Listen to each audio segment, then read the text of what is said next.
Welcome back, everybody. It is time for game number 2. What does Spoit play? He plays right freaking now, and he's going up against MNM Gaming with Rogue all around him. Let's see how it goes here with the E-Boy squad today. As we've seen their posts over the past few weeks, I'm very excited to see what they can show, but also what MNM can show, because we saw that glimmer of the team that we saw at Invitational earlier on in the year, just at the end of stage 1. Welcome back to the desk. I'm Milosh. This is Jack and Fabian, and let's dig into it all. Starting off with, who would you like to go with first?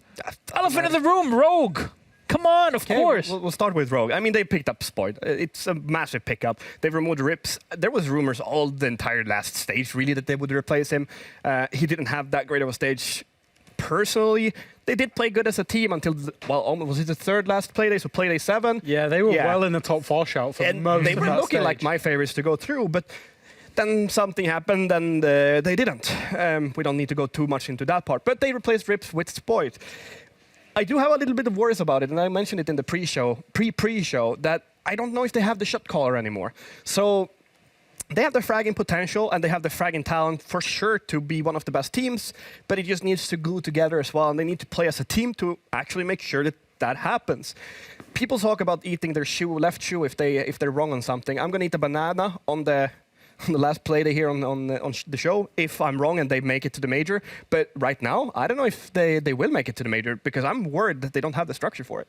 Banana's not really much of a forfeit, to be honest. That's the thing. I was expecting something good. But you know, I don't want to eat something bad, like a piece of paper. That would taste really Piece of poor. paper? No, that would. Would you eat this piece of paper? I've eaten picture other things crime? of him that we don't need to get into. I don't know why. Emmy just brought loads of pictures of players that were lying about the studio And onto the desk. So I've got a picture of crying here. And none of them has Fabian's Uno got a on bigger one. it. I have bigger ones. None of them have Uno on them. And that breaks my heart, to be completely honest with you. I need to frame a picture of Uno in my... Why is yours bigger than mine? Just genetics, I was my laughing friend. before I could get the words. Just genetics. Just genetics. Don't worry about it. Why am I here? 10 years of esports. sorry. You have to Anyway. work with the two of us. What did you expect? Yeah, you two clowns on here. Moving on to MNM on the other side. Oh, God, right. Jack, Sorry. Yeah, I'm good. what can MNM show us today? Look, I mean, the one thing for MNM is they had a massive slump through stage 1.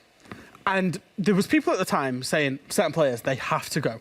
And MNM recovered it, and now it looks like the right thing to do. They've been very quiet during the off-season. We've not heard any rumours about them, any murmurings. They've just gone away, improved themselves, worked on their game, and they've done it quietly. So I'm expecting MNM to have quite a big stage this stage. I am as well, and Nickel and Leon both stepped up in the end of the last stage, and that's what we really needed to see.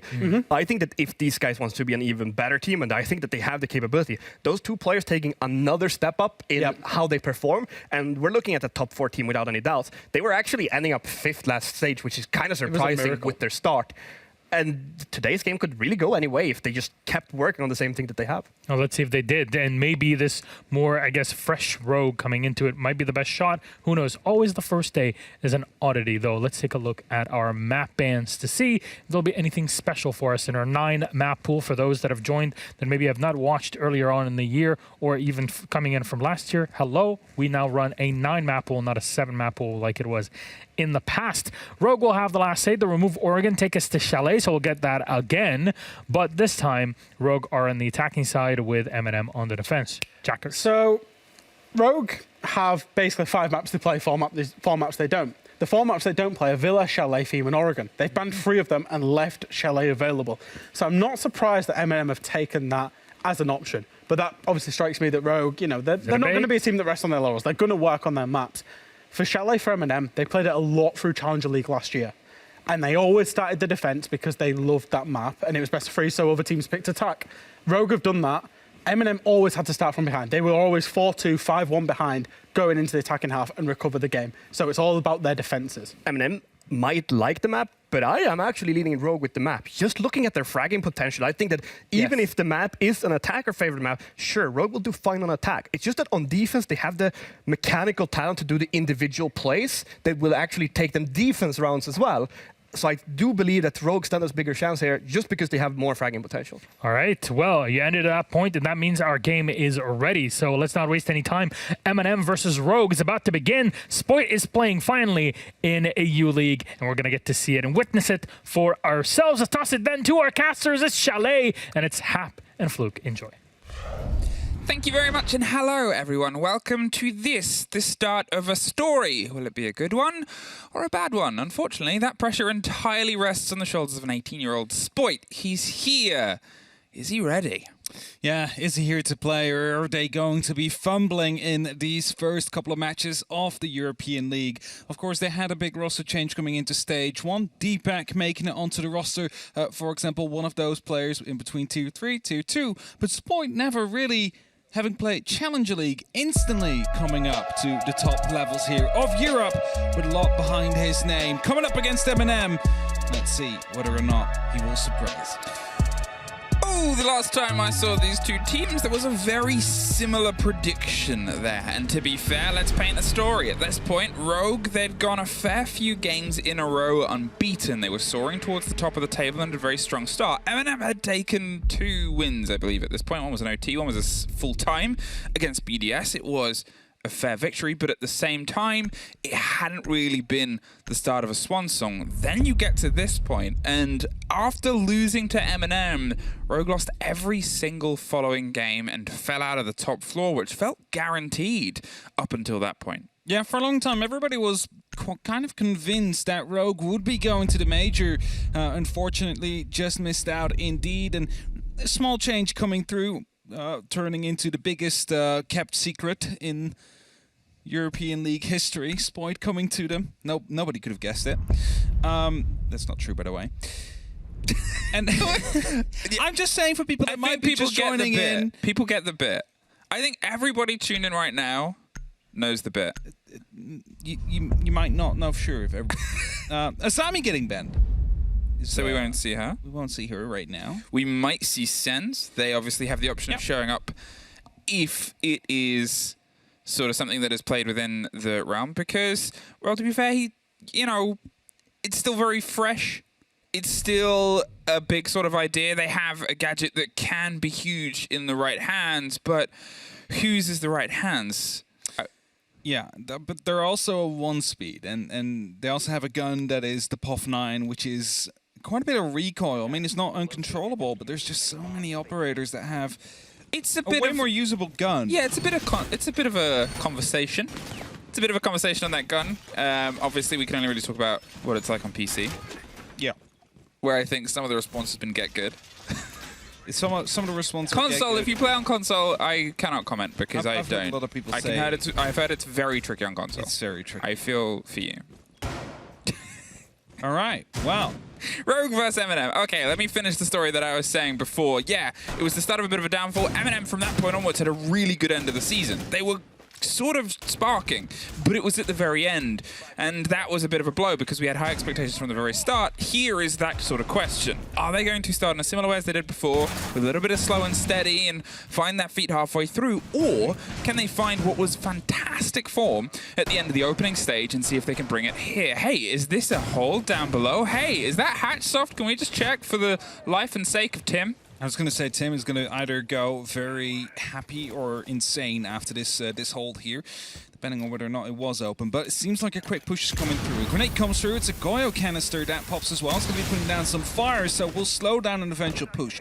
But the idea that they have is to quickly smoke that off under the cover of the glass, which is now a 3-speed operator with a bearing 9 in pocket as well, and then try and go for a plant under the cover of that smoke. Have themselves a quite wide hold on the map so far, as it was discussed previously. When you are holding down on this site, on the desk, you've got to make sure that you have some control over that hatch, over the ability to stop a west main take. Tyrant with their own around blue, and Solotov not too far away on the swing and the angle there. They're able to just keep them guessing. It means that Rogue cannot just swing themselves in. They have to try and find this fight on the top and see if they can lock out whoever is in that place. I'm not sure if it's frozen for everybody else or just for us. It's Medics. Medics broke it. Well, you can see that they're still playing, so hopefully we'll be back in a second. At this point, we'll just have to sort of guess. We know an engagement was going to happen at the top, but we'll take this moment to, I guess, talk about the hold, because that's all we can really do. There's a hatch, and it's a very important hatch that plays itself inside dining area, because if they still have that open, you have control over anybody that might try and enter onto trench. We're just having the pause. We're having ourselves get sorted. As you can see, the players are still playing. We had, at this point, an entrance made onto Snowmobile itself, and you could see that the entrance to try and get a little bit of action over that period of control was happening over library, was happening over the top of the floor, because it's a big open space with a soft destructible roof above it. If they try and get a plant down and they haven't got control over rafters or fireplace, you assume that's going to get popped open, and then suddenly that is a no-man-going territory. Yeah, mainly the fireplace area. It's that little living room with the couch. It directly goes down onto the green bins. And if you then remember that Deepak and Leon were both set up outside that main breach, outside the snowmobile garage, willing to go for a plant, 9 out of 10 times that's going to be going down right behind those green bins. Sometimes you actually push up close to the reinforcement. Just depends on how much safety you can guarantee to the planter if you have control of connector, for example. But as the round's still going on, we can make assumptions. I'm going based on how quickly they're moving their wrist and how quickly the light's changing on their face. Nello, I think, is jumping between a lot of different cams alongside Neo. There might be some smokes that are happening. We saw a glass on the board before, so there could be the pressure onto the site itself. So far, we don't really know the jubilation when we see it cross their faces. I think it's MNM that won the round. I'm not sure. It's hard to tell. It's hard to tell. It's hard to gauge. I think there was more of a cheer there and a bit of a sigh. Wait, breaking news from Medics. Medics, please repeat. I think MNM won the round, so it's got 4K. I am so sorry, everybody, that we couldn't have that. Obviously, the game itself crashed. Not for the players, only for our perspective. So, in your minds at home, feel free to create how Solotov did that 4K. Yeah. Did it happen all within a final 10 seconds on a plant? Did he go for a huge run out? It's Solotov. It could be anything. Maybe you just John Wicked him, brought in the pistol, got 4 headshots there in the last couple of seconds. Solotov was playing. I don't know either. But, I mean, you said use your imagination. So, Solotov. Let's get some... All I can tell you is that they weren't playing Valkyrie's army. Yeah. Because those two operators were not allowed to be on the playing field here today between Rogue and MNM. Now, we're quickly getting everybody back in, or rather get medics back in, so we have a perspective we can watch as well. I just wanted to highlight the trophy cabinet of Deepak there. You see all those? You're obsessed with Deepak. No, but do you Why see is that? Look Where's Deepak from? No, what region? Listen, look at all those Benelux trophies. Yeah. Do you know why? There's a bunch of them. Do you know why? There's like 6, 7 of them. Do you know why? Why? Benelux is free. Didn't have to do it like that. Actually, the rest of his team is not doing too well now, or his old team. They fell into second place. It's, wow. Yeah, activity. Which is weird, since how many seasons have they gone, like, unbeaten? Like 7 seasons. Oh, really? Not going too well now. Yeah. But yeah, no, activity has finally taken the charge there. Quickly had Cactus join and then left. Also ex-EUL player. But doesn't matter too much now. He's in EUL. And so is Sport, who doesn't have a trophy cabinet, but has some sneakers lined up on the background. Why?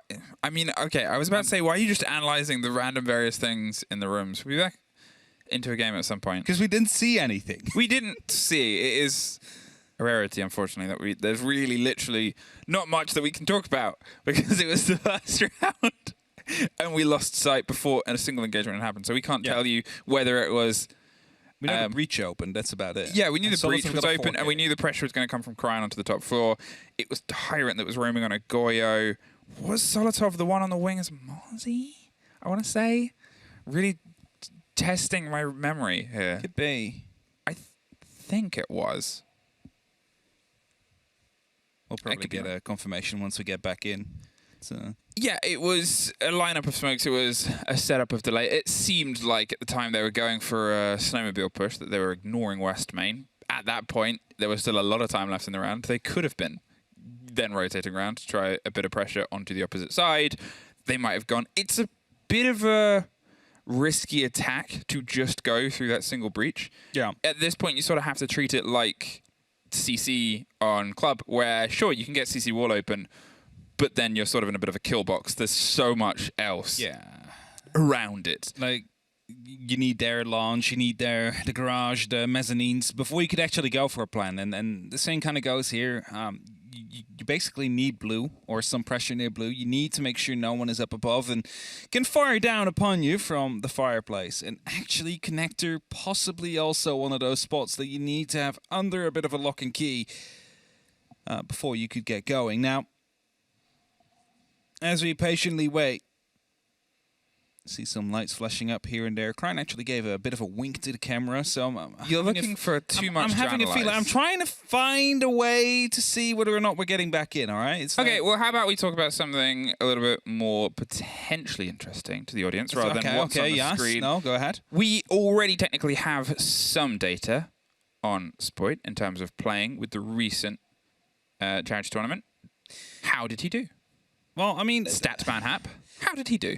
I wasn't able to get the full stats out, okay, but I definitely know that, you know, he had his moments. He did show up here and there, but it's not quite to the fullest extent that people might have hyped him up to. But I think that this is like Bolo, for example, when he came in. His first games weren't like 20 kills as well over the NAL. It's like people hyped him up so much, too much. I'm not saying he's not a good player, by the way. Well, Bolo's first game was a draw. It was a 6-6, I believe, versus SSG. And he went positive, but it was only just. Yeah, but the thing I wanted to point out is, like, Spoit does have relatively little experience in Tier 2. He has been trialing quite a bunch of teams, but these are the games that start mattering, right? Like, we had that charity tournament. It's important. It's their first showing. But these are the games where it starts mattering. And they didn't make it through in the end. They actually played Schley twice.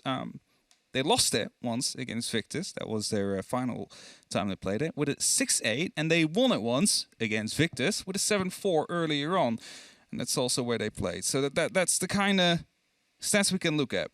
4 attacking rounds they managed to get back then. So that is something we have to look at now as well, considering they just lost that first. Well, tricky times. There seems to be some adulations, and there's our little meter for how close we are to getting back in the game. Disappears in the middle. We are back in the game. 1-0 to MNM. Hey, if you thought you didn't see that round, well, unfortunately you didn't. There was a bit of a tech problem, but touch wood, it's sorted now. MNM took it. Solotov pulled in a 4K. And I guess let's see if they can try and get some more growth behind it. We find ourselves into Bar. It is another site where you sort of have to hold on to the top. You have what has a very dangerous big double hop and window. And sure, some teams can play themselves with a lot of pace. You're looking at not really that. Obviously, the control of the movement there from the side of Lion might be something to help Cryan. Going for a bit of a top entrance, but Cryan himself on the Nook might try and be something a little bit sneakier than he was in the previous round. Hoping to have a bit of a different impact there, sneak around some of the cameras. May they be a bulletproof, may they be a default. Seeing if he can sneak in, maybe get an early entry that way, one that's unexpected. There is some setup drones by the side of Rogue, and Cryan looking to go inside the trophy. It has been checked, it has been cleared out.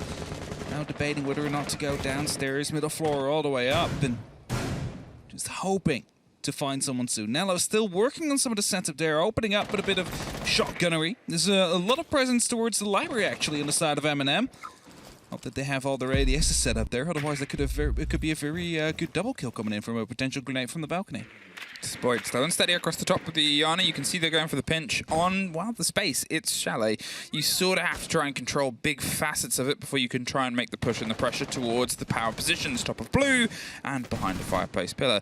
Neo's dug in on a corner with Usus on a swing that isn't the most common position. If anything, that's the stretch for this hold, and well, they might see what else they can do underneath it. Cryan, talking of, is going for that steady clear, but underneath his main team. They have themselves set up all over one side of the building, and now, with just under 2 minutes left, they're going to see if they can try and swing that round. The opening on the side of box gives them that swing angle, and it's down Tyrant to see if he can try and keep alive as long as possible.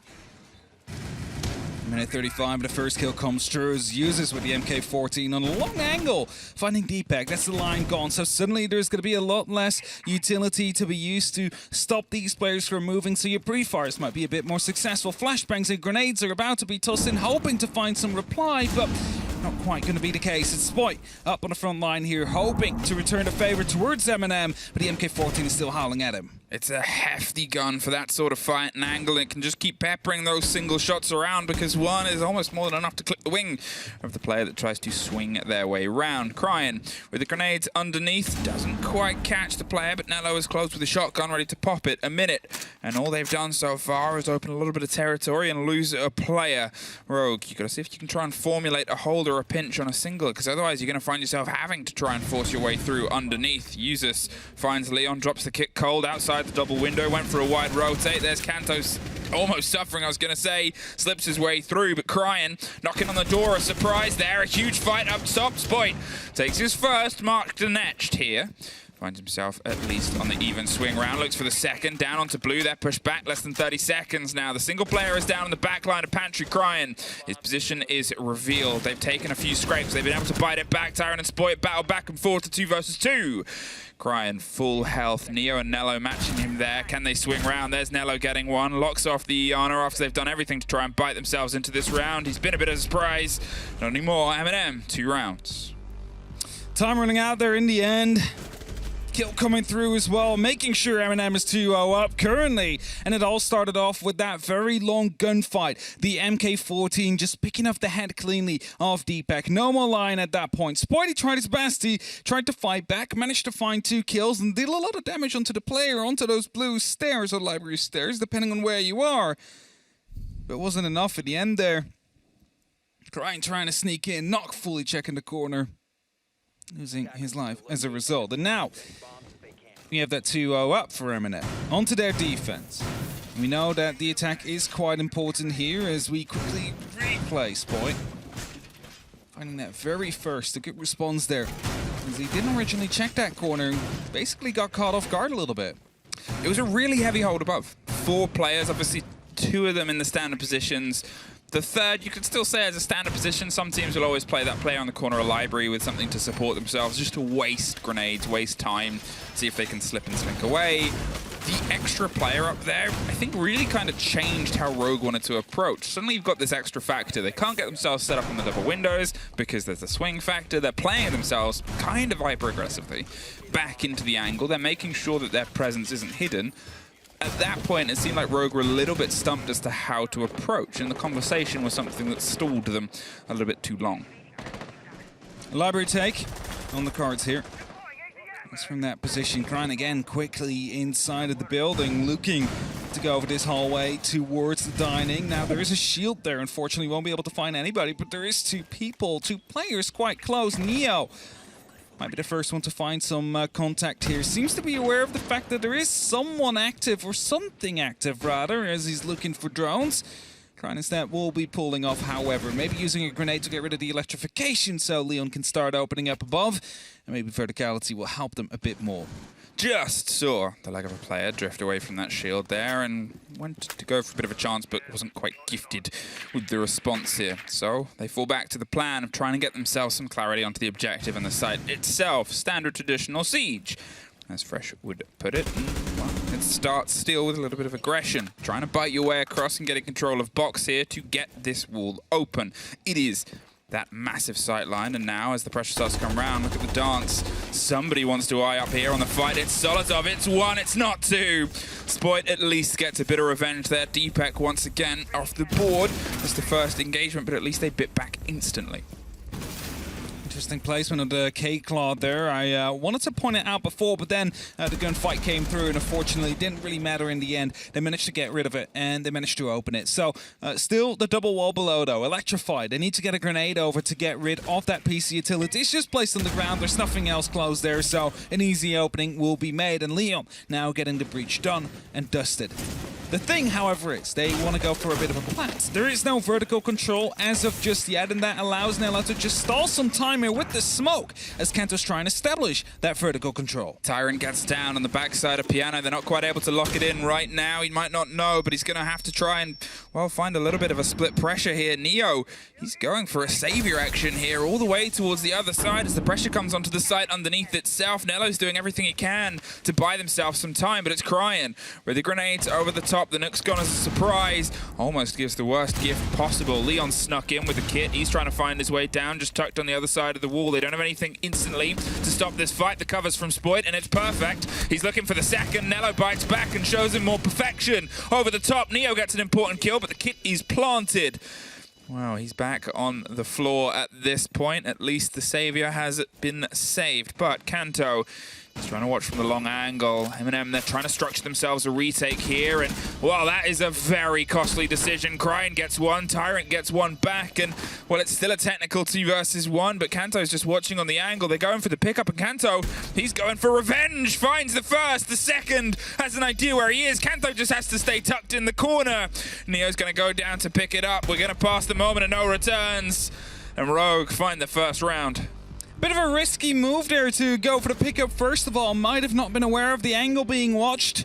Now that one gets taken out. You eventually do get that trade, but the instant movement was to go for the pickup again. I was like, surely not. Kanto's just going to be realizing this, holding the door with both of them being on 20 HP. They need a bullet each to be taken out.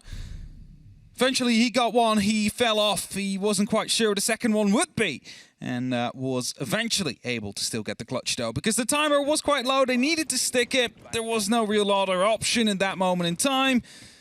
But just again, Solotov here, able to get the Sophia. I thought for a second that could have saved that breach because of, like, they reinforced the wall from either side, so what I think they did is they opened up the soft wall from inside and then placed it against the other reinforcement, which makes it difficult to shoot out from that soft wall.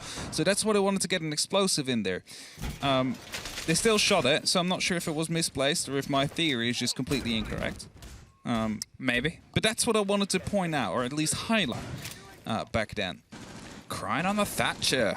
Not the most common sort of player for operator choice in terms of what he likes to generally drive himself through, but that Roman Rogue play hasn't quite worked for a roaming Rogue so far. They're looking to see if they can restructure what was a failed breach attempt afterwards before. Well, the breach itself was successful, but from that point onwards, from what we saw, the limited bit, oh goodbye. Well, it was a bit of a growth needed. There is an exceptional bit of growth. Solotov, the man who pulled off a 4K last time we were here off screen, is the first off the board. Spoit activated? Question mark. I'll leave it at that for now, because I don't want to accidentally start to put too much pressure on him. No, for sure. He's been doing quite well so far throughout this. An interesting Electroclaw being set up to get the walls below, just to make sure they need to work a little bit harder on clearing that, because it cannot be done from the side. It needs to be done from up. And the only way to find out is to get some drones around in that kitchen area, in that dining area, and spot it out. Because, well, they might be tossing some grenades in. They're not going to be finding that Electroclaw from below. Look at that Spoit. Timing. Oh, the right drone there. just got the reveal there at the last second. You saw it swing around the door. He's going to play himself out of that. The drone game from Rogue has started to heat up, and that's the thing about Chalet. Why it plays really well for attackers is drones and intel can be hidden in so many different places and then punished as such. Cryin finds Tyrant. The 2 Roam players who caused the problems for them before have gone first. Now they're going to see if they can actually try and put the pressure onto potentially the site. Users is now that middleman. He has the option to try and rotate onto the kitchen hatch if he wants to take it. Here, the smoke of Deepak is going to see if he can try and draw out some of the fire and potential elsewhere. The echo on the board means some problems might be caused. They're going for a bit of a swing, but what point do you go for it? As Spoit finds his way down onto blue. They're looking to put pressure onto the echo. They have themselves stacked up. We see the drop of the hatch on the far side. All MNM players are now on the basement floor. They're watching and waiting, and that echo drone seems to have a bit of a freebie of intel right now, but it's tough when you're in the 5 versus 3. The smoke covers a bit of movement. There's the Glaz seeing if he can get it through the smoke itself. The sprayer Spoit gets Nello inside blue. The kit is done. And so is the round. A flawless as a return here. A 2 for 2 for Rogue. A plan's coming through as well. None of that mattered in the end. It's the flawless round to come through, as you just said.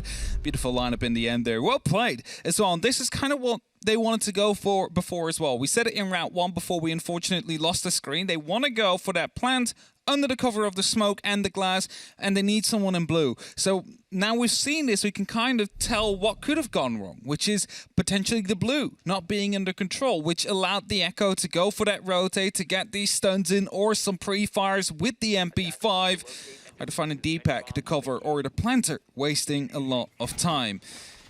those are still, of course, imaginations of what happened in round 1. Fact is, MNM won it, and we are currently on 2-2 due to Rogue now finding 2 in a row. Headed back towards the bar and gaming. This is the second side MNM was able to win and still has a 100% win rate on so far during this match. Let's see if they can continue that. Frost mats being set up in the library often will get taken out, but you might find someone and catch them off guard. Now this is the lineup from the attack. Deepak, well, he hasn't quite been able to make other things work so far, so the Ying might be the answer, combined with the Lion, the Gridlock, the Amaru, and the Dokkaebi. It just spells out a rush, right? It spells trouble. Are they going to make it double? We'll find out in a couple of seconds. Definitely some preparative work being done here. Ryan is eyeing up, going up. So he wants to push that window. Yeah, the garage one, so he can swing onto any pressure onto the site itself. He's just making sure that nobody's locked in. They're getting some idea of where the players are, because when you hit the boards, you want to make sure you hit the players instantly afterwards. When they had 4 from above, they're sort of saying, well, why don't we just go below, and in such a manner that they don't know what's going to come next. The calls come through. There's the Candelas, potentially going to roll their way in underneath. All the time is thrown, the gridlocks, and this is the sign that things are about to go. Solotov finds the first, Spoit goes down, there's a spray round, there's 2 for Cryan. The Amaru has gone huge, but the kid is still on the top floor. Cryan finds 1 more, it's a triple across the board, a spray towards the back of the bar, Tyrant's off. It's a quad here for Cryan. And Solotov is all that's left. An Amaru ace! It is an Amaru ace! Well played there from the side of Cryan, and you know, we said it before, it spells out a rush, and that's indeed what it was. Goes up on top of that window, gets inside under the cover of the Candelas coming through. Everybody thought it's going to be a quick plant, we need to shut this down now. Didn't expect Cryan to just enter and get the ace from that position. Well played by Rogue as they find that 3rd attacking round. Is that the first Amaru ace ever? In comp, obviously. I was going to say ever. In comp, Probably not. in comp. Comp? I haven't seen one personally, so I would say it is definitely the first, for sure, in EUL and APEC. It was North. a quick one as well. Most 20 seconds between the first towards the last. It's not going to break the record for fastest ace, but it's definitely up there in pace. You know what the trouble with this is? What? Demo is always playing Amaru as well, just trolling your elo, deciding to go in and giving the 4v5. And now he's going to be like, you know, Cryan did it, he got an ace, so I can do it as well. Yeah, but I think Demo approached it in a different way. Because when we were playing the other night, look at this. So, 210, or 211 was the first 2 kills. We have the time on the last. Yeah. I don't know if we get it. No, we don't get it. I have to go back and But check. it was no more than about 10 seconds, 15 seconds after that. So it was a quick ace, an Amaru ace. Put it on the boards, put it on the player of the week list. That's definitely on there. It might be even the top spot. I mean, just the entire play in general is was great because there was quite some coordination going on there with the calls, with the flashbangs, Candelas. Everything was helping Cryan getting those kills there, and well, it paid off in the end.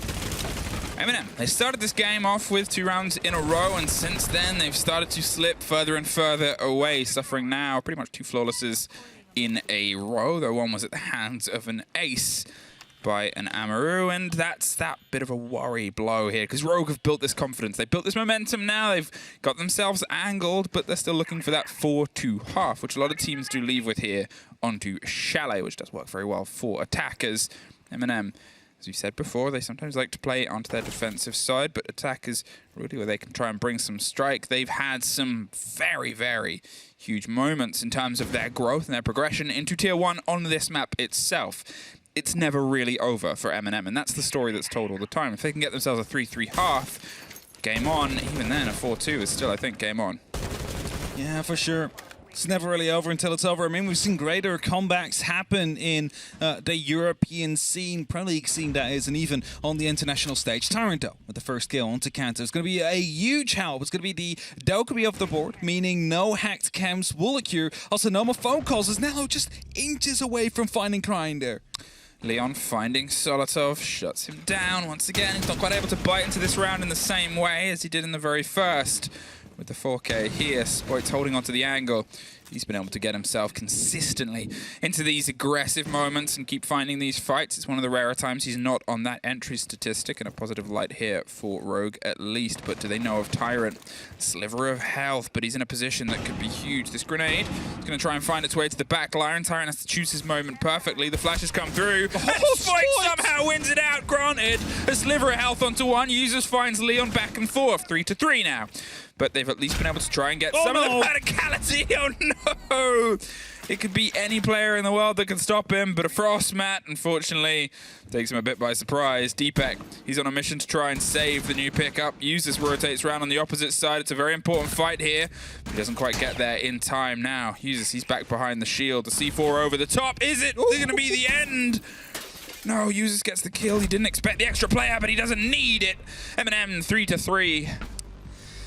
Who's going to win? An 18-year-old star player, Fregger, one Frostmat. Welcome me, boy.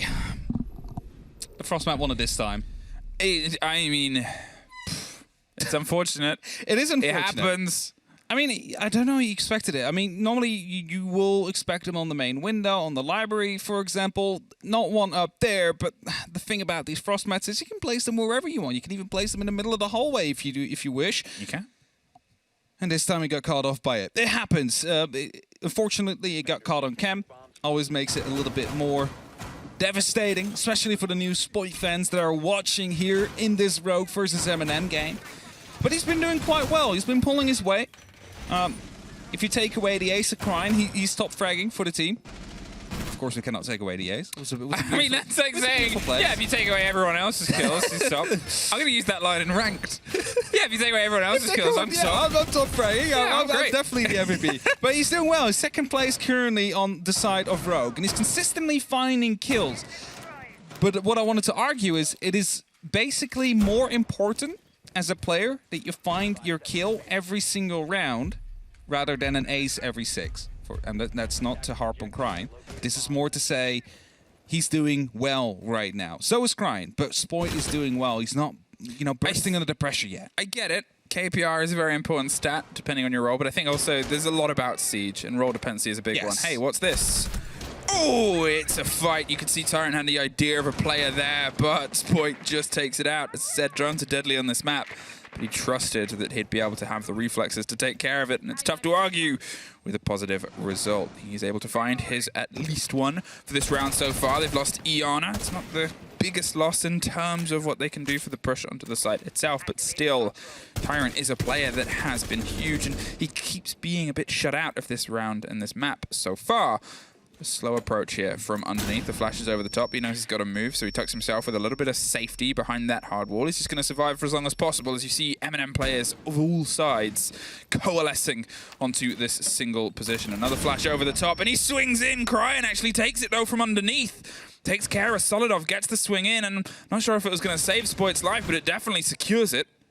Yeah, well, it could have gone very wrong there. I mean, it was going to be fully flashed, and yes, he had to jump onto Solotov there, but in the end, it's good that the protection came through. Skrine finds a second kill. Now Neo onto the library window here. Has his position given away as he did fire a couple of shots, so might expect Kanto to go for a bit of a challenge. Of course, Kanto, he's a very experienced player, decides to fall back. They have a 3-minute advantage. No need for giving them 1v1s all over the map here. So they're trying to turtle in now. They're trying to all get back together. Make sure that MNM really have to work hard to get this round.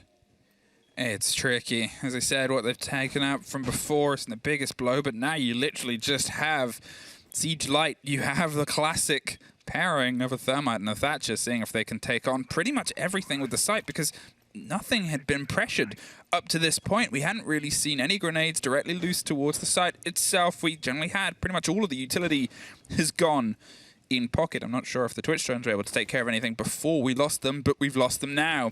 Anything else ahead of them is just going to have to be the breach and the broach. Nello on the far side was hoping to try and catch a freebie on a rotate. It's 40 seconds, though. That's time that they're just seeing if they could be gifted a kill before they try and go for something, and something has to be done. Cryan, he's waiting at the top of a slow creep staircase here in a bit of a surprise position.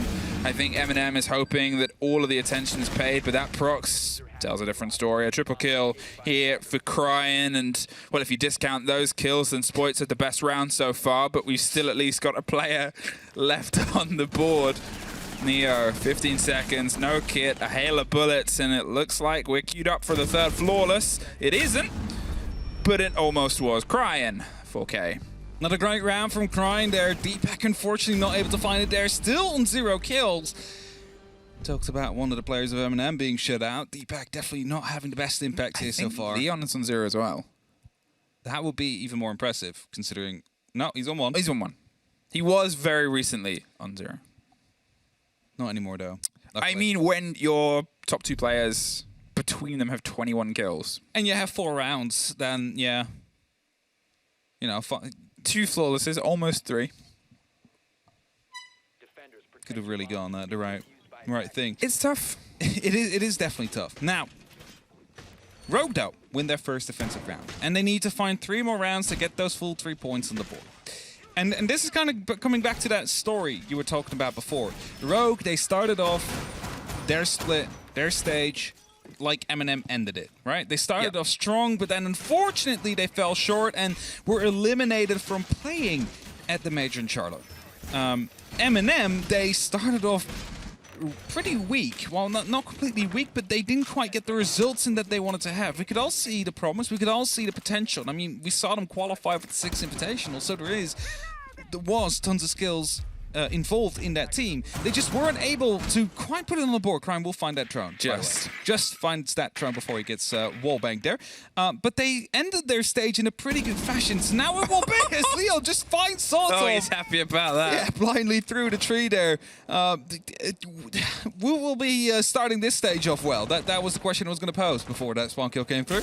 Well, it's that worrying confidence that Rogue has when things are going their way. And to be fair, they were a team that had things entirely go against them before and had to go through a lot of mental coaching and a lot of that sort of situation to get to a position now when they can be like this on a game day where they're winning, but they try and keep this on the game days where they're losing.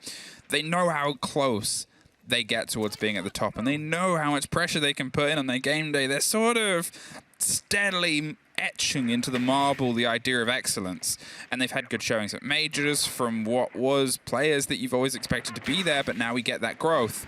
Here, the pressure comes towards the top from MNM, a team that is still fresh in the young guns of EUL, and although they have some of the older experience, it is still a very young team, and learning to sort of find the long fire fight. I mean, this is the second part of a 3-stage race. And for sure. The 3 stages that eventually will decide whether or not you stay in the highest level of play within Rainbow Six, with users looking to go aggressive here. Might be aware of the fact as he turns around, will find Kanto, instantly gets flicked on though from 1 on West Main. Klein will find that kill, but it's a trade either way. So 3-2 on the board. Rogue still with a man advantage, but that could have been 2. Users able to get a huge quick double there and actually bite into the hold of Rogue, cause some problems and some pressure. It's something that they've sort of been missing. MNM has been trying to formulate their way around, but obviously losing themselves to the spawn peaks on approach for, I'm going to say, 2 rounds in a row. Though the Spoit one was a little bit slower and a little bit more confrontational than Leon's, it's still something that you need to make sure you keep stepping back into. And he's a player that can do that. Leon, a very late reinforcement there. It's just getting themselves some solidity over the site. They have the use of those smoke canisters, 2 more in pocket and 50 seconds to try and spray them out across it, as Nello's going to make things a little bit more uncomfortable for a bar hold, with Neo doing the same thing, smashing some angles and some ideas across the backline. Once again, Neo and Nello are the remaining pair. This time, I'll say they have a little bit more feasible utility in terms of getting in and getting aggressive across the board. 1 more grenade is still potentially in pocket, a flash as well as another canister pops, 30 seconds.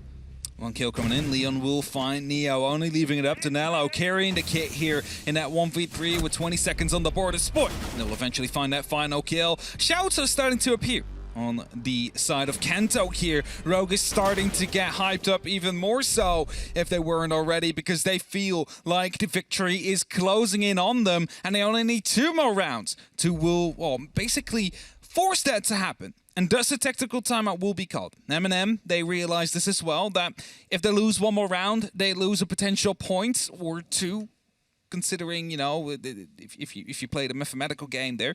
And thus it's time for a timeout. They need to talk. They need to make sure that these next couple of rounds will go their way, just so they can fight for the 3-pointer themselves. It's always tricky. Your first play day back after a bit of a space of play, of sort of coming into this situation. And obviously, they've been scrimming and practicing and prepping for this environment. But, you know, it's the MNM. The joke about MNM is that if the game is early on in the day, they are going to lose. And if it's late, they're going to win because of when they wake up. It's also seemingly starting to turn into a bit of a story where at the start of a split in a season, they're a little bit slower. Because the MNM that we saw at the end of last split compared to the MNM that we're seeing at the start of both splits so far would put in a heck of a game against anybody. They were able to really take pretty much everyone onto the boards and fought their way from being, I think it was dead last, to 5th over the course of 4 play days. Yeah, they definitely were able to go onto a massive rise there through the rankings. All I'm going to say is, to add to that story, luckily they play EUL rather than APAC North, otherwise that would have been a bit of an issue for them. The 10 a.m. starts.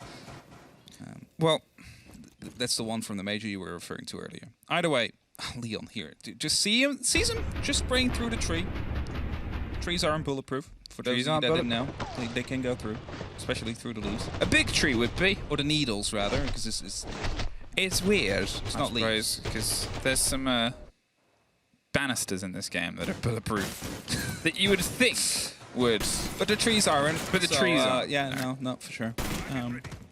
Nature, back in the game. Nature weak to bullets. If you're ever in a fight with a tree, you're not going to win that one. Bring a hatchet to a tree gunfight. Either way, 2 minutes 30 on that clock. A Capitown on the board here for MNM. So maybe a bit of a smoke plant coming through, or at least an attempt for it. Block some of those lines aside if they do decide to finally go in. The second arrow was afraid someone was actually active inside of Trophy. Not the case. Cryin, however, is active within that basement, and Solotov just holding off for a potential late flank now, whereas grenades are being tossed in from above, will not find anything on the side of the road. No, but the fight might start to come a little bit below. You can see they're sort of flying their flag of pressure and Cryin.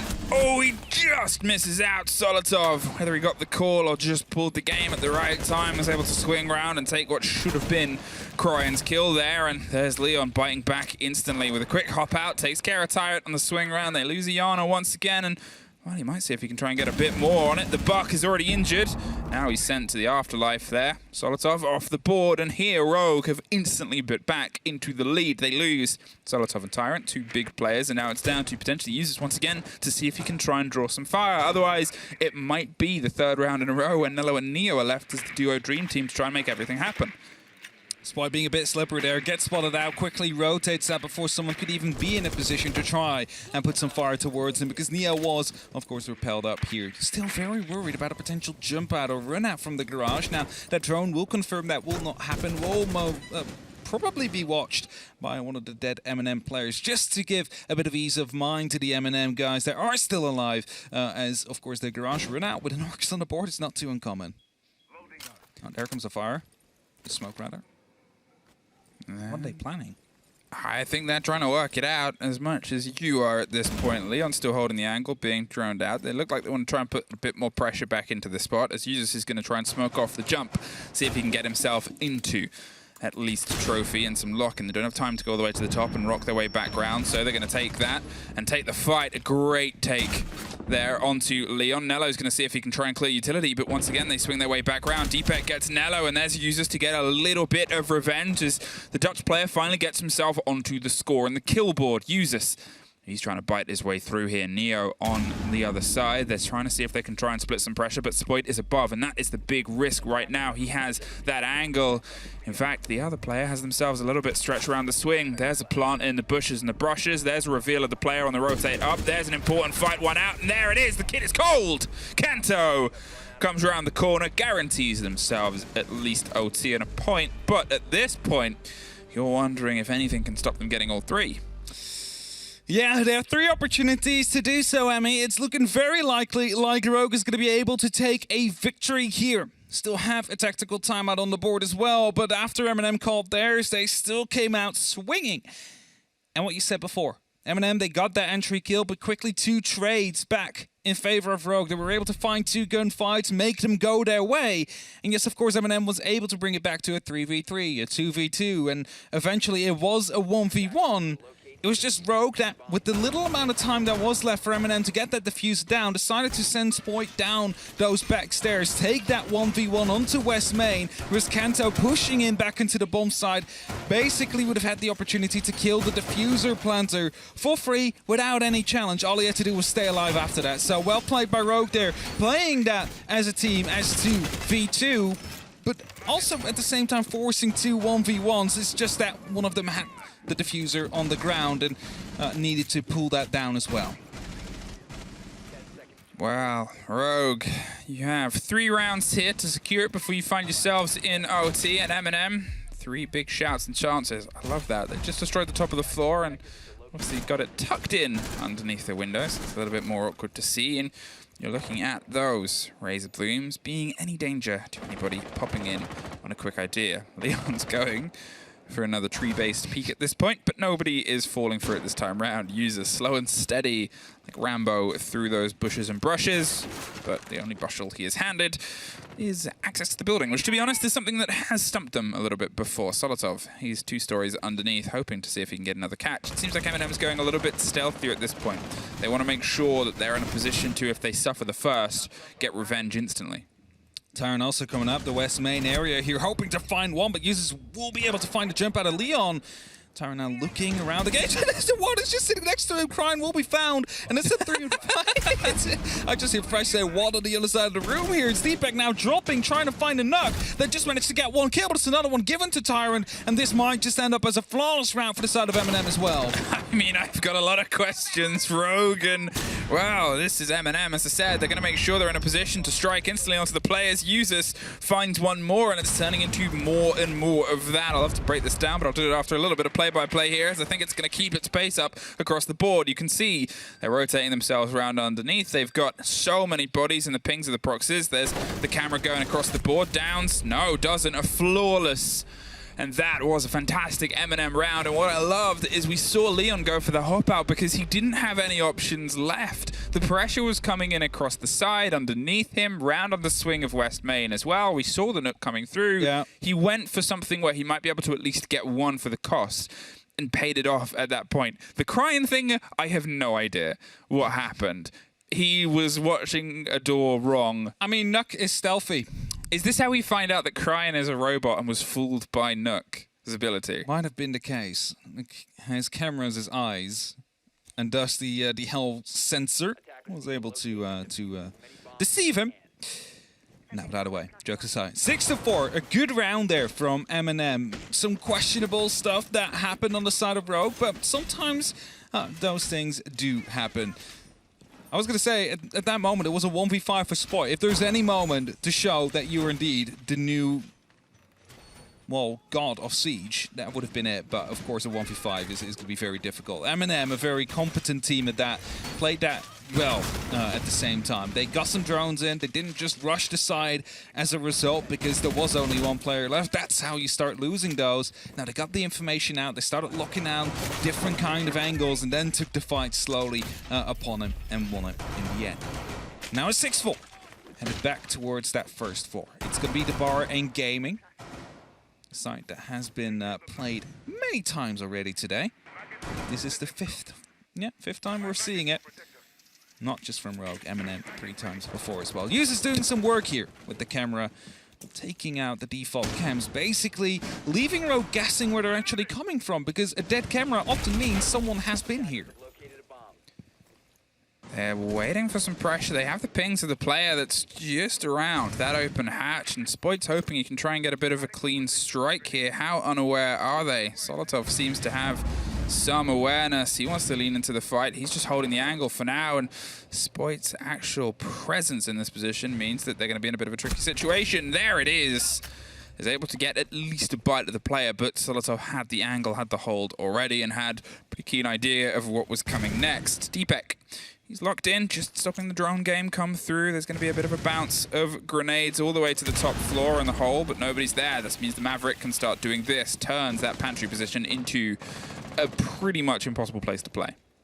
Yeah, or at least you're going to be having to worry about this staircase here. Now, Kento still has some vertical control there, but as soon as he falls, it's definitely going to be that impossible position to be in. Leon, very aggressive here on that double window near the gaming. It's Nello, though, that tosses out a drone. We'll see him, and that forces Leon to fall back towards the pantry that he now sees has been opened up. So he's going to be preoccupied with anybody potentially moving up those staircase there, whereas the rest of the team could start working on other areas. Kanto is able to find Solotov there and at least get a body into their favor. Obviously, he's still in position, which means that they have some safety, but it just takes a missed player to slip through out of the previous round. And here it's a drone that rolls on past, gets picked up on the second swing round. Just over a minute, and they're going to see if they can try and put pressure onto Kanto. He's wanting and eyeing up a fight here. He knows his time is limited, but the longer he survives, the less that MNM has to work with, and the more they might just have to try and deep dive and duck their way into the site itself. Uses on the upside down rappel, hoping to be gifted a bit of a presence here. Tyrant, he's a bit concerned about somebody that might be playing onto the swing on the other half of the map, but otherwise Rogue has actually coalesced themselves all the way underneath. Neo with a grenade roll. Catches Leon tucked in just too close. He was concerned about the burn line, and suddenly this means they can try and put the kit down. Nello, he's tucked in under the double window. They're going to go for a bit of a retake. Do they know? Well, it's an upside down rappel that's able to bite themselves through. Cryan gets the important kill, but it's a little bit too late. A post-plant situation. Cryan, he's all that is stood standing right now. Tyrant's inside the site. The impact gives at least one position away, and they're able to pick up a freebie, but it's still a 2 versus 1. And, well, that is a very tricky retake at this point. He knows he's got to try and take at least one of these fights first. They're holding and hoping for the jump out, and it's gifted. MNM 6-5, and they've got 2 in a row.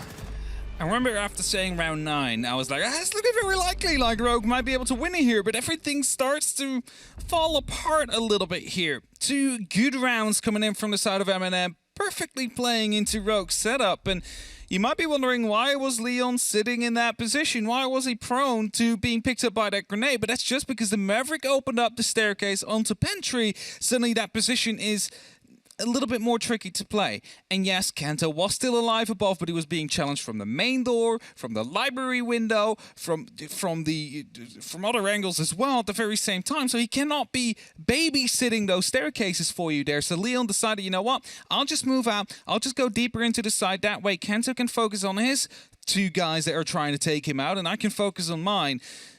And unfortunately, didn't work out in the end. And the tactical timeout, which is basically almost over already, had been called just to try and see if we can salvage this last round, this last opportunity that Rogue has to try and go for 3 points. And that's it. It's an important turn of points, because if this is one of the teams that beat you on the previous split, and, you know, if you'd have taken this game, then maybe you would have been at Charlotte, maybe you would have been at the Major. It's one of those awkward sort of conversations that happens. But technically, they're also one of the teams that finished above you as well in the grand scheme of things. I think it was the last playday where Rogue fell 2 spaces and MNM were able to climb up at least above them and just shy of getting to the Major themselves in the books of MNM. From that perspective, if they're able to take a win here early on, if they had one other win, then they might have been one of the team at the Major. They could have been out in Charlotte and followed up the success of their SI story. I like how before last stage I said I prefer having 4 wins in the early stage and trying to close it out rather than needing to fight back at the end of things. For Rogue, that didn't work out, however, when they were in second place for so long, and unfortunately fell down to the lower half of that scoreboard in the end. Now, they'll be looking to revenge that, and they would need to do that with a win here. But at the same time, MNM, you said it before, looking for some early points. So if they do grow into these stages, they can only go up from here. If you go up from a win, that's massive. Well, there's a catch on an early Twitch drone, and Spoit, they're trying to hunt him. And this is the game MNM's played pretty well, actually. Over the past few rounds, they've seemingly realized that they can try and isolate those individual loose players on the side of Rogue and punish them who had otherwise got a little bit freewheeling. And at this point, that sort of idea of let's get one, let's get them off the board and then focus on the next and be a little bit laser focused for a period of time against Rogue, and the holds that they've been running has been working pretty well. I'm curious if the conversation between Rogue was one of, well, let's try and pull ourselves back a little bit. Let's force them into a situation where we can be the ones at least expecting a bit of the pace. We've played a game, it's worked and not worked, so now we've got to see if we can try and rework something. Spoit hasn't really been able to put too much on the board these last 3 rounds, actually. the entry kill, I believe, twice of that even. So needs to make sure that he starts hitting back a little bit here because, you know, Rogue is basically missing that awareness that he had in that very first half. The entry kills that he managed to get, the double kills as well, those come a long way. And if he does get able to get one now, then that might even be the game locked out. So Spoit really needing to get a good round here now. You can see Rogue are trying to work out exactly where the push is coming from. MNM haven't truly played their hand as of yet. They've lost a couple drones in the meantime, and they're stacked up on Solarium, but you can see Rogue's a little bit angsty of when the swing and the push is actually going to come through.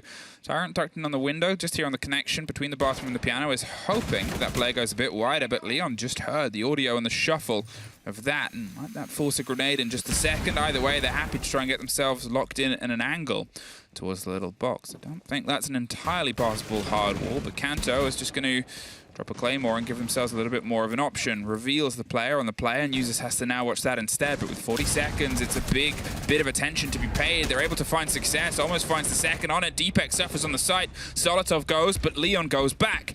Drives himself towards the door, sprays it, but Solotov, he's able to find a second on the site itself. Suddenly it's turned into, well, a 1 versus 4. Cryan is all that's left to make sure this doesn't go to OT. The pre-fires come through, sees one, sees the second. At least gets the connection there, but with only 15 seconds and Nello able to get the kit down, it doesn't matter. We are going to OT. And there we have it. A bit of too much aggression coming out with the runouts there. I feel like it wasn't quite necessary to go for them.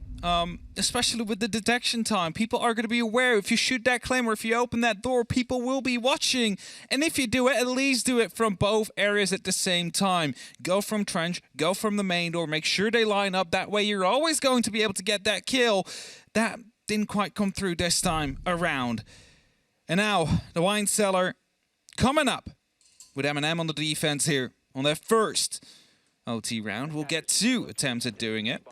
Now, no side particular favored here, considering we had a 3-3 both sides, which means that it's basically perfectly split so far. Well, it's always going to be a bit of a bitter moment when you are the team that is on map point. It is drop points. There's no two ways about it, regardless of how well your opponents are playing. It should have been you with the full fat points, and that's always the moral of the story. And that's something now the Rogue, they'll have to carry with them regardless of how the result of this map goes. 6-6. MNM have done huge bits to at least pull something from this game. They too would have wanted the 3 points, but some is better than none, and now they have the chance to at least get a technical win, get 2, and get that jump over opponents who were so close on the board with them before, especially as they were able to pull the win previously. It's better to keep those records going. Glass coming out again, and similar kind of setup. The Warden of Users coming in, needing to come in big time here because they want to go for a plant, again covered off by the smoke. Now, if they do drop, they will find out at some point there is a Warden on the board, and as the wall does get opened up quite quickly, there's nothing quite there to stop them. And it might become a bit of a battle in between the Glass and Users on that Warden as soon as that plant does decide to go down. So other pieces of utility need to be there for the defenders to help. And if you look at the right-hand side of your screen, you then see a C4, 2 C4s actually, and yokai drones they could potentially use. So those need to be used very well for MNM to stop this plant from happening.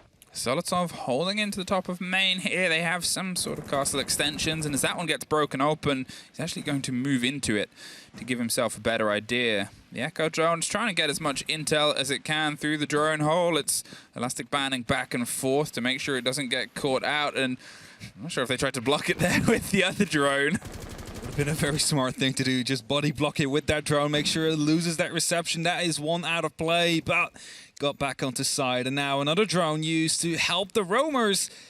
And suddenly, Rogue seem to be eyeing up to go for this plant. First smoke canister pops, and that might be calling for some utility to be tossed in or Users to go for a bit of a rotate. I think the thing here is as well as they've got that wall open on the far side. There's Users, he's watching, he's waiting, he's devastating. Finds the first, finds the second, looks for the third, can't get it. Kanto gets some revenge and they get themselves inside the site. The proximities are pinging off, but they know there's more work to be done. Nello, he gets a spray around there onto Spoit, onto Blue. There's at least a bite back. Cryan gets one from inside box, but they're concerned about the rotate underneath. They've actually found themselves entirely stacked up inside Blue itself. All 3 players are pretty much knocking on the door of that single hold, and with a minute left, Cryin is going to go deeper and deeper and deeper. He's looking for a fight round on the corner. They're lying down. Neo is able to get one here for MNM, and well, it's now MNM in the lead for the first time since the second round, and with 4 in a row. Wow, it's looking very dangerous here for Rogue. If we look over the 13 rounds we have had so far as well, I believe a total of 9 of those entry kills went to the side of MNM. Potentially 10. We don't know what happened in that first round, so let's just say 9 out of the 12 rounds we've seen, they managed to get the entry kill. They haven't always been able to translate it, but this time they definitely were. The Warden, the good pick, the best pick they could have potentially gone for on that side because of the smoke plans that they wanted to go for. They covered up the rotates, they wanted to go in deep, but the Warden activating their glasses there was able to find 2 of those players. The glass, and of course the Thermite carrying the diffusers. Suddenly you find yourself with a pretty good advantage here. And again, Spoit, unable to find an entrance here on the attack this time. You see it again from Hughes, who's a wonderful play. Currently on 16 kills. He got traded out right after. He's looking to overtake Cryin in the top spot of this game. Okay, Rogue, things haven't been going well from you. Of the past 4 rounds that you've lost, 3 of those were on your defense. That attack round was really a huge moment to try and bring this game back at least into some semblance of your favor, but the momentum has kept itself rolling in an MNM branded train. Here at this point, I think we've seen Rogue's game sort of suffer. Sure, Deepak was able to find his first kill, and Leon's been able to step into the game a little bit more, but with Spoit unfortunately finding himself a little bit silenced. It's going to turn into, where else can they go? Oh, not there. Solotov, fool me once, shame on me. Fool me twice by Deepak. Trying to repeat some of the maneuvers we've seen some Spoit on Leon, but unfortunately doesn't quite work in Dutch. No, didn't quite work in Dutch. There's more things that don't work in Dutch. Either way, 1 on 10 for him. Not really the game he's looking for. He did quite well last stage. Hopes that he get back in on the next couple of games. Solotov trying to go for a next gunfight. There's 2 players down into that basement. Again, they were going for quite some aggression here and there. Spoit will finally find his 10th, but instantly shut down afterwards. Will stay on 10, at least for now, and 6 on 7, but a 3 on 3. As Leon Gitz will find a kill as well. MNM still very much in it. Huge and very important play there, and if we're going to talk about the players of Rogue sort of sifting into the darkness, Users has become a shining light. I commented on it on the round where he pushed himself in, and Neo almost gets a very easy pick there onto an unsurprised Kanto, just pulls himself back, bloodied, but still going. As I was saying before, it was the round where Users drove in, got a 2K, and brought some momentum back into MNM. Ever since then, they've seemingly had an entirely different life behind him. He is such a huge player to step in to this moment. Things see the drop, the call, and just to slip on by. They don't quite get the free gift. Kanto heard the audio, but now he's in a power position. See if he can at least try and get some revenge. Well, some pings going through. They knew he was out there. Hope to go for a drop and the instant kill, but Kanto a bit too slippery there. Will be able to find himself up towards West Main in a position where he can actually head towards the site. Cryin going for a bit of support there, is being asked if he can see whether or not Trophy's currently being occupied. Not the case, and thus Kanto can rotate back up. And that brings it to a 3-on-3 on the site now, where MNM need to get that diffuser down in the next 65 seconds or so. And as Neo opens up that wall completely now, almost, a little bit left, there we go. They can go for a plant in just a couple of seconds. If Users opens up that door on the balcony as well. He's prepped pretty much all the punches. They want to see if they can try and just throw themselves in. Neo's going to get him a bit of range there for the angle and the swing round onto Kanto behind the bed, but the slow creep comes through. Without piano control, it's very risky and a bit of a duck and cover fight. There's the second player. If they can connect, and they do, they're going to see if they can stick the plant. A bit of a rotate here, and the cover over the top comes through, and so does the kit. Down cold. Hot even, actually. The plant is over the top. They're tucked in behind the double hard wall. Cryin wants to make a bit of a maneuver, but they've lost sight of Users. He's back towards the balcony door. They're going to go for the swing. Gets an easy pick up there. Users, I said, he'd been the driving force for the team in the fight, back into it, and now they've been able to pull themselves in. Nello's wider. He gets the lock in. MNM get the points. 2-1. Rogue still walk away with something, but it was almost everything. Oh, it was so close, but I'm just gonna go back. Didn't you say it before that even if MNM are 6-3 down, it's not quite impossible Oh, for them it's to come never back, over. right? It's never over until it's over. Guess what? They took the win either way. They get the 2 points. Rogue will only find one. Spoit, the first half of that game, amazing. Absolutely flawless. Managed to get so many kills on that board. But unfortunately, second half to the OT, unable to truly put his mark onto the game here so far as Cryan and Yuzus.